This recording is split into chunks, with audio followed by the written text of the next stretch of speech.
In a London archive, there is a map of the Middle East, faded ink, aged paper, 2 signatures at the bottom. 2 men who drew borders they would never have to live inside. Neither of them was a general. Neither was a head of state.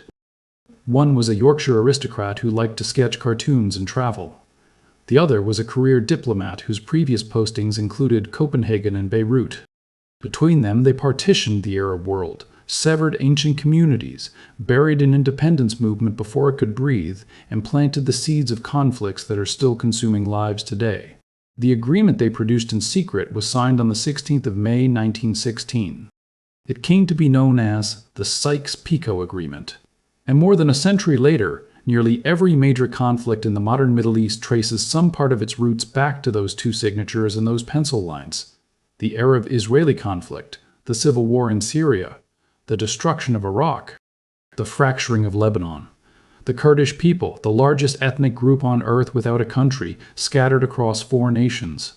All of it tangled in the web that 2 men wove in secret while millions of Arabs fought and died under the assumption that a different future was waiting for them. But here's what the standard account of this story consistently fails to tell you. Sykes and Picot were not simply 2 diplomats acting on imperial instinct. They were operating inside a financial architecture that had been built over decades, one specifically designed to position European powers to inherit the Ottoman Empire when it finally collapsed. The Ottoman Empire did not simply lose a war. It had been financially dismantled by European creditors long before the first shot was fired. Its debt had been weaponized, its treasury had been surrendered, its sovereignty had already been sold. Sykes-Picot was not the beginning of this story, it was the collection notice. And once you understand the financial mechanism behind the map, everything that followed starts to make a different and more disturbing kind of sense. For 6 centuries, the Ottoman Empire was one of the most formidable powers on earth. At its peak in the 16th century, it stretched from the gates of Vienna in the west to the shores of the Persian Gulf in the east, from the Black Sea in the north all the way down through the Arabian Peninsula and across North Africa. It was a vast, multi-ethnic, multi-religious empire. Turks, Arabs, Kurds, Armenians, Greeks, Jews, Druze, Maronites, all living under the authority of a single sultan who doubled as the caliph of the Muslim world. Cities like Damascus, Aleppo, Mosul, and Jerusalem were cosmopolitan hubs, places where traders, scholars, merchants, and pilgrims of a dozen faiths had operated for centuries. But empires have a way of exhausting themselves. By the 19th century, what had once been a colossal machine of military and economic power was groaning under the weight of its own contradictions. Internal corruption had hollowed out its institutions. Nationalist movements were fracturing its borders. The Greeks broke free in 1821, the Serbians in 1867, the Bulgarians in 1878. And then came the financial collapse that would prove more consequential than any military defeat. European banks had extended the empire loan after loan throughout the mid-19th century at interest rates that compounded faster than any Ottoman revenue stream could service. The Crimean War alone forced the Ottomans to borrow heavily from British and French banks beginning in 1854. The loans were presented as development finance, infrastructure, modernization. The language was generous, the terms were not. By 1875, the Ottoman Empire's external debt had reached approximately £250 million, a figure that represented roughly 5 times its annual government revenue. It formally defaulted that year. It was one of the largest sovereign debt defaults in history to that point, and it sent immediate shockwaves through the financial markets of London, Paris, and Vienna. The consequences were structural and permanent. In 1881, the Ottoman government signed the Muharrem Decree, establishing the Ottoman Public Debt Administration, known by its French acronym as the Dette Publique Ottomane. This was a council of European creditors given direct control over significant portions of Ottoman state revenue: customs receipts, tobacco taxes, salt duties, silk revenues, stamp duties. The council had its own collection apparatus, its own administrative staff, at its peak employing over 9,000 people inside Ottoman territory, and its own legal standing under international law. All revenue flowing to the council was paid to European bondholders before a single pound or franc reached the Ottoman treasury itself. The empire had not been conquered militarily. It had been financially absorbed. It was still nominally sovereign. It still had a sultan. It still had an army. But the financial architecture of the state, The mechanism through which revenue was collected and distributed had been transferred entirely to European hands. By the early 20th century, the Ottoman Public Debt Administration was managing approximately one-third of all Ottoman state revenue. The empire was functionally a debtor operating under creditor supervision. The principal creditor nations were Britain and France, the same two nations whose representatives would sit down in London in 1915 to divide the empire's territory. It was Russia's Tsar Nicholas I who coined the phrase that would follow the Ottoman Empire to its grave. In a private conversation in 1853, he called it the sick man of Europe, warning that its collapse would create a crisis no European power was ready for. The phrase stuck. For the rest of the 19th century, European diplomats referred to the Eastern question, which was really just a polite way of asking who would get to claim the Ottoman inheritance when the patient finally died. Britain, France, and Russia all had different answers. Britain wanted stability and access. Egypt, the Suez Canal, the route to India. France wanted Syria and the Levant, where it had operated missionary networks and commercial interests for centuries. Russia wanted Constantinople and warm water access to the Mediterranean. Each power was circling. Each was waiting, and each had already embedded its financial interests so deeply into the Ottoman system that the empire's collapse would not be a loss, it would be an opportunity. That is the context that Sykes and Picot were operating in when they sat down in London in the autumn of 1915. They were not simply two diplomats dividing territory. They were representatives of the two creditor powers with the largest outstanding claims on the Ottoman estate, meeting to decide how the inheritance would be distributed before the patient had technically died. If you have not subscribed to the channel yet, please do it now. This is exactly the kind of financial history we cover. The documented mechanisms behind the events that shaped the modern world. Every subscriber genuinely matters to what we are building here. Now hold that picture in your mind. A financially dismantled empire whose creditors are already meeting in secret to divide its territory.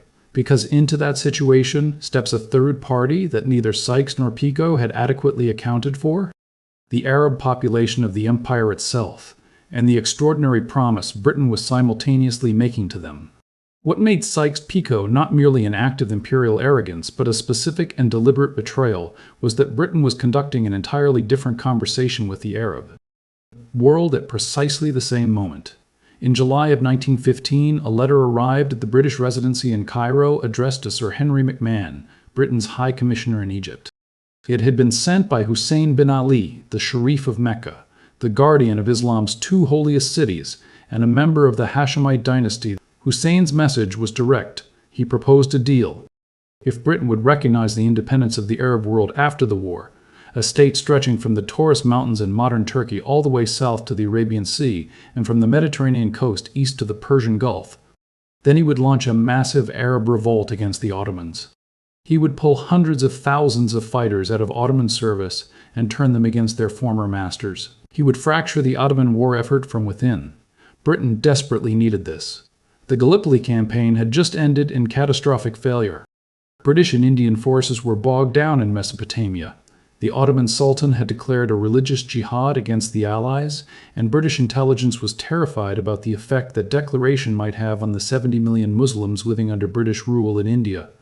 McMahon wrote back. Over 10 letters exchanged between July of 1915 and March of 1916, now known as the Hussein-McMahon Correspondence.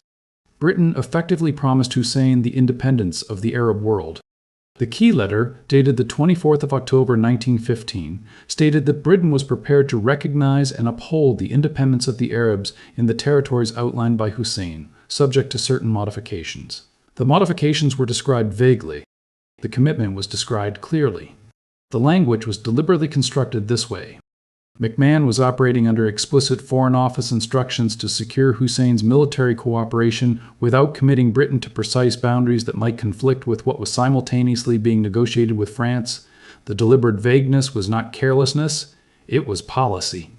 McMahon later admitted in a letter published in 1937 that he had intentionally left the territorial limits undefined because precision would have complicated the simultaneous negotiations with Picot. The Arabs were promised their future. The French were promised their inheritance. Both promises were made at the same time by the same government. Hussein believed those letters. He launched the Great Arab Revolt on the 10th of June 1916. Arab armies commanded by Hussein's son Faisal and advised by the British officer T.E. Lawrence swept through the Hejaz, captured Red Sea ports, harassed Ottoman supply lines, and eventually pressed all the way north to Damascus. It was a genuine and significant military contribution to the Allied war effort. Hundreds of thousands of Arabs died fighting under the flag of a promised independence that at the moment of their death had already been secretly negotiated away. Because while Hussein was rallying his armies in the Arabian desert, Sykes and Picot were in London carving up the very territories Hussein believed had been promised to him. The primary negotiations ran from November of 1915 through January of 1916. The challenge facing the two men was essentially a problem of geometry. How do you satisfy two sets of imperial demands that directly contradict each other? France wanted Syria, all of it, not just the coast, but the interior. Damascus, Aleppo, Homs, Hama, the great cities of Arab civilization. Britain wanted a land corridor from the Mediterranean to Mesopotamia to protect its access to the oil fields of Basra and the strategic route to India. The solution Sykes proposed was a tiered system of control zones rather than outright annexation, which would have been diplomatically awkward given that Britain and France were publicly claiming to fight for the self-determination of small nations. The final arrangement divided the former Ottoman Arab territories into 5 distinct zones: a French zone of direct control covering the Syrian coast and Lebanon, a French sphere of influence covering the Syrian interior including Damascus, a British zone of direct control covering lower Mesopotamia including Basra, a British sphere of influence covering modern Jordan, and Palestine designated for international administration, a designation that would not hold. And then came the third promise. On the 2nd of November 1917, British Foreign Secretary Arthur Balfour sent a letter to Lord Walter Rothschild, a leader of the British Jewish community, expressing British government support for the establishment in Palestine of a national home for the Jewish people, while stipulating that nothing would be done to prejudice the civil and religious rights of existing non-Jewish communities. 67 words. Those two commitments, a homeland for one people and the protection of the rights of another people already living there, were, as subsequent history would make brutally clear, irreconcilable. Why did Britain issue the Balfour Declaration? The reasons were a mixture of genuine sympathy for the Zionist cause among some British leaders, strategic calculation, and a condescending assumption that Jewish financial communities in America and Germany wielded enormous influence that could tilt the war. Britain needed American resources and American political support. The United States had not yet entered the war. Some within the War Cabinet believed incorrectly but sincerely that prominent Jewish financiers and industrialists in America, figures like Jacob Schiff of Kuhn Loeb and Company, one of the most powerful investment banks in the United States, could pressure Washington into greater engagement if Britain publicly aligned itself with Zionist aspirations. There was also a specific concern about Germany. The German government was considering making its own pro-Zionist declaration to win Jewish support in neutral countries. Britain wanted to preempt that. The Balfour Declaration was, among other things, a piece of financial and strategic propaganda built on a bigoted and ultimately incorrect myth about the unified political power of Jewish financial communities. Lord Balfour himself acknowledged this calculation in cabinet discussions. The minutes of the British War Cabinet meeting of the 31st of October 1917, 4 days before the declaration was issued, record the argument explicitly that a declaration favorable to Zionist aspirations would help secure Jewish support in America and among Jewish populations in Russia where the revolution had just occurred and the new government's commitment to continuing the war was uncertain. The financial and strategic calculation was not incidental to the Balfour Declaration. It was central to why it was issued when it was issued and in the form it took. Britain had told the Arabs they would get independence. Britain had told France it would get Syria. Now Britain had told the Zionists they would get Palestine. None of the parties who actually lived in these territories were consulted about any of it. This is the kind of documented financial and political history that never makes it into the standard account. 3 promises, 3 contradictions, all made within a 2-year window by the same government.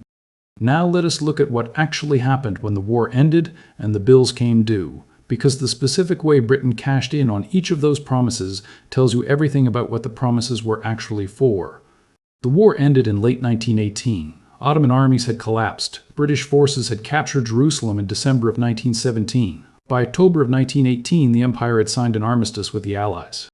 Faisal, Hussein's son and the military leader of the Arab revolt, rode into Damascus in triumph and set up a government there, believing based on every British assurance he had ever received that an independent Arab state was imminent. His government lasted less than 2 years. In April 1920, the Allied powers gathered at a villa in San Remo, Italy, to settle the post-war division of the Middle East. No Arab representatives were invited. The decisions made at San Remo over a single week in the spring of 1920 would determine the shape of the modern Middle East for the next century. Britain received mandates over Palestine and Mesopotamia. France received mandates over Syria and Lebanon. Within months, French forces marched on Damascus and expelled Faisal at gunpoint. The independent Arab kingdom of Syria, which had existed for less than a year, was erased from the map. What the League of Nations called mandates were in practice colonies under a different name. The League of Nations covenant described them as a sacred trust of civilization, a mechanism by which backward peoples would be tutored toward self-governance by their more advanced European supervisors. The condescension embedded in that language is staggering in retrospect. The Arab world, which had produced some of the greatest civilizations in human history, which had preserved Greek philosophy while Europe stumbled through its dark ages, which had built the mathematical and astronomical foundations of the Western scientific revolution, was being told it needed European supervision before it could govern itself. The mandate system was empire dressed in the language of social work. Now consider what Britain actually did with its mandate for Mesopotamia. The territory was assembled from 3 demographically incompatible Ottoman provinces: Mosul in the north, predominantly Kurdish; Baghdad in the center, mixed Sunni and Shia Arab; Basra in the south, overwhelmingly Shia. These communities had very different political identities and very different ideas about who should govern them. They were handed to Britain as a single administrative unit, and the financial motivation was explicit in the documentary record. The inclusion of Mosul in the British mandate, rather than the French, was contested at San Remo precisely because of oil.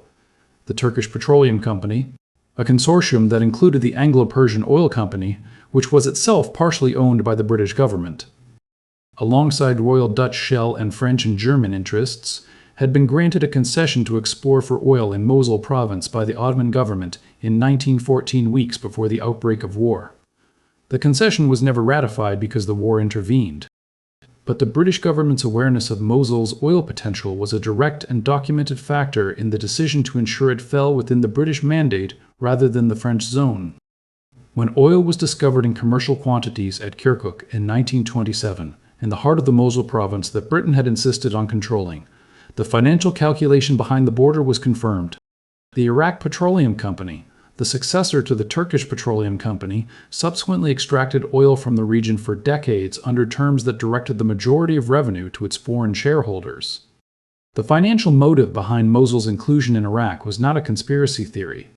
It was a documented business calculation that shaped the borders of a nation-state whose sectarian contradictions would produce a century of instability. Iraq, assembled from 3 provinces that shared nothing except proximity on a European map, was handed to Faisal, the very king France had just expelled from Syria, as a consolation prize for a family that had been promised an empire and received 2 small kingdoms. His brother Abdullah was given Transjordan, the territory east of the Jordan River, as another compensation payment for promises that could not be honored anywhere else. In Palestine, Britain attempted the impossible, managing the contradictory commitments of the Balfour Declaration and the rights of the existing Arab population simultaneously. Jewish immigration increased significantly through the 1920s and 30s, driven partly by Zionist ideology and partly by the intensifying persecution of Jews in Europe. Arab resentment mounted. Riots broke out in 1920, 1921, and 1929. A full-scale Arab revolt convulsed Palestine from 1936 to 1939. By the end of the Second World War, the dimensions of the Holocaust and the desperate situation of Jewish refugees in Europe had transformed the political calculus entirely. In May of 1948, Britain ended its mandate over Palestine and the State of Israel declared independence. The Arab states launched an immediate war. When the fighting ended, more than 700,000 Palestinian Arabs had fled or been expelled from their homes. A refugee crisis was born that remains unresolved today. The consequences of Sykes-Picot did not stop in 1948. They kept producing new crises from the same original wound decade after decade. Consider Lebanon. When France drew its mandate boundaries in 1920, it created Greater Lebanon by attaching predominantly Shia Muslim and Druze regions to a core of Maronite Christians, deliberately engineering a state where the Christian population would be the largest single community in French. Influence could be maintained through its Maronite allies. The political system France established allocated power according to religious sect. Christians got the presidency. Sunni Muslims got the prime ministership. Shia Muslims got the speakership of parliament. The formula was based on a census from 1932 that became rapidly obsolete as demographic realities shifted. When that system collapsed under the pressure of Palestinian refugees, regional interference, and sectarian grievance, Lebanon descended into a civil war from 1975 to 1990 that killed an estimated 150,000 people. The confessional system imported by France based on the demographics of a 90-year-old census is still Lebanon's official political structure today. Consider Iraq. The state assembled from 3 Ottoman provinces never fully coalesced into a coherent political community. The Kurds in the north had been promised autonomy under the Treaty of Sèvres in 1920, only to have that promise revoked by the Treaty of Lausanne in 1923, which finalized Turkey's borders and left the Kurds stateless, divided across Turkey, Iraq, Iran, and Syria, the largest ethnic group in the world without a country of their own. Successive Iraqi governments suppressed Kurdish identity with campaigns ranging from forced assimilation to chemical weapons attacks. Most infamously, Saddam Hussein's Anfal campaign of 1988, which killed tens of thousands of Kurdish civilians. The Shia majority in Iraq's south was ruled for decades by Sunni-dominated governments, creating a pressure cooker of sectarian resentment that exploded with catastrophic force when the American invasion of 2003 removed the lid. The civil war that followed killed hundreds of thousands of Iraqis and was in significant part a product of the demographic contradictions Sykes-Picot had hardwired into the Iraqi state. Consider Syria.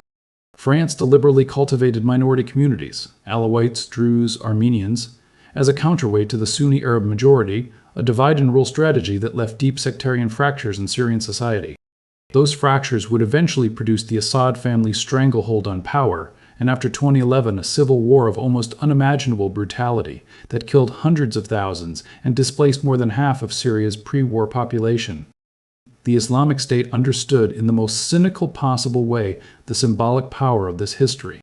When ISIS declared its caliphate in the summer of 2014 and bulldozed the berms marking the Iraq-Syria border, its leader Abu Bakr al-Baghdadi declared explicitly that the Sykes-Picot conspiracy was finished.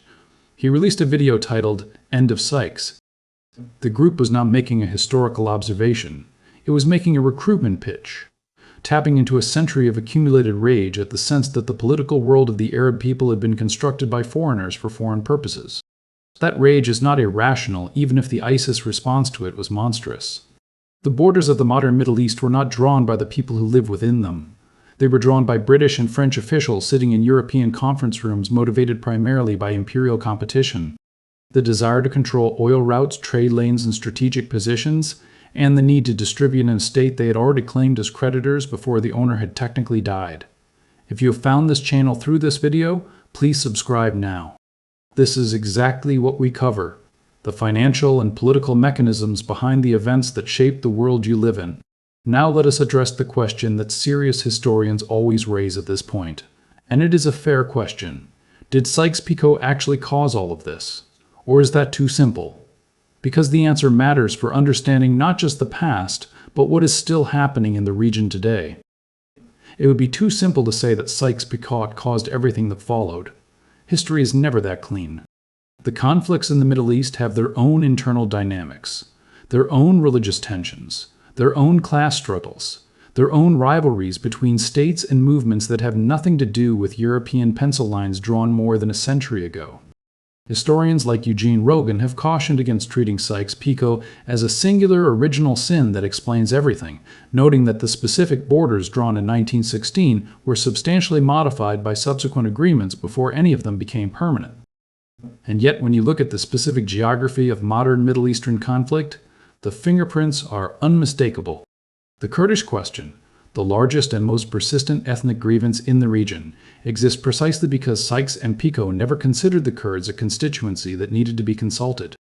The Israeli-Palestinian conflict in its modern form grew directly from the contradictory promises Britain made to Zionists and Arabs during the same narrow window of 1915 to 1917.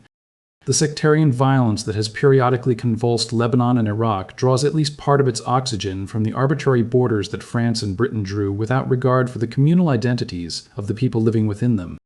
The profound Arab distrust of Western intentions, the reflexive suspicion that any Western intervention in the region conceals an imperial agenda, is not paranoia. It is institutional memory. It is the inheritance of Sykes-Picot. Oxford historian Eugene Rogan has written that the wartime partition agreements left a legacy of imperialism, of Arab mistrust and great power politics, and of a belief in conspiracies that the Arab peoples have held responsible for their misfortunes ever since. That assessment is not an indictment of Arab political culture. It is a description of a rational response to documented historical betrayal. Mark Sykes died in Paris in February of 1919, struck down by the Spanish influenza at the peace conference that was supposed to ratify the world his agreement had helped create. He was 39 years old. He never saw the borders become permanent, never saw the mandates take shape, never saw the revolts and wars and expulsions that followed. He had apparently begun to have doubts in his final months, disturbed by the intense bitterness he encountered in Palestine, reportedly admitting to a cardinal in Rome that things had gone further than he had ever intended. François-Georges Picot lived until 1951, long enough to see the State of Israel declared and the first Arab-Israeli war fought, long enough to see Syria and Lebanon achieve independence, long enough to see the world his pencil had sketched convulse in exactly the ways critics had predicted. He left few reflections on his legacy.